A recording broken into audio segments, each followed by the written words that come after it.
Do you believe that anybody's killing us for killing farmers for political reasons?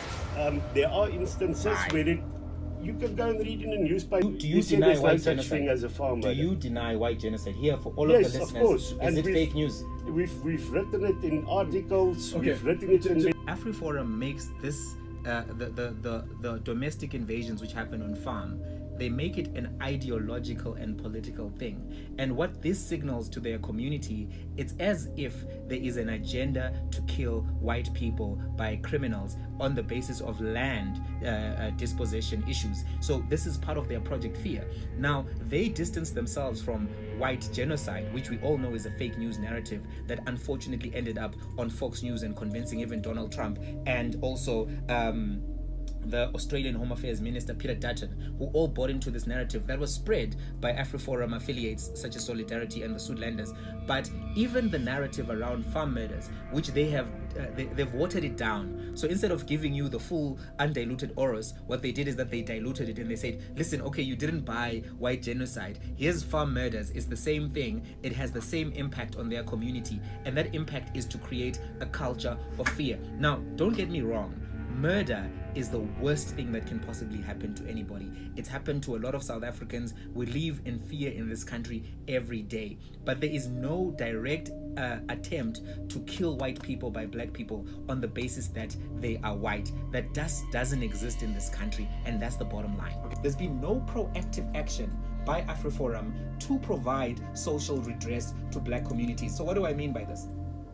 In white farming communities where they have 186,000 members, why are they not pushing for farming sharing schemes, recognizing that these farms were acquired violently through a process of colonialism and also apartheid?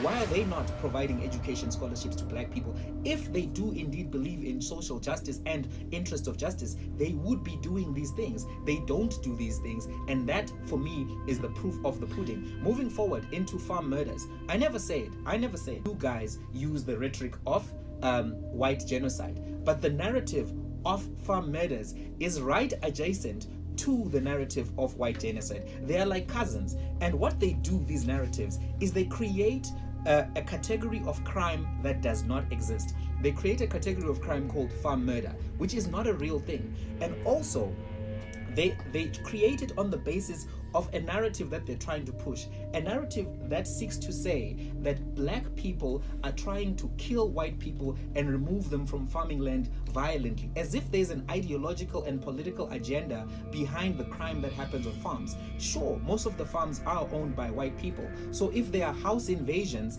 they will affect white people more than they affect black people, because black people don't own a lot of farms. Sure, farms are secluded, but I am to this date not to hear a strong and robust approach from AfriForum in instances of black people who are killed on farms by white farmers. You know, there was the instance of the gentleman who was put in a coffin by white farmers. There's the instance of people who were shot and killed, and then the farmer said that he thought that it was a monkey, right? I never heard AfriForum speak up against that.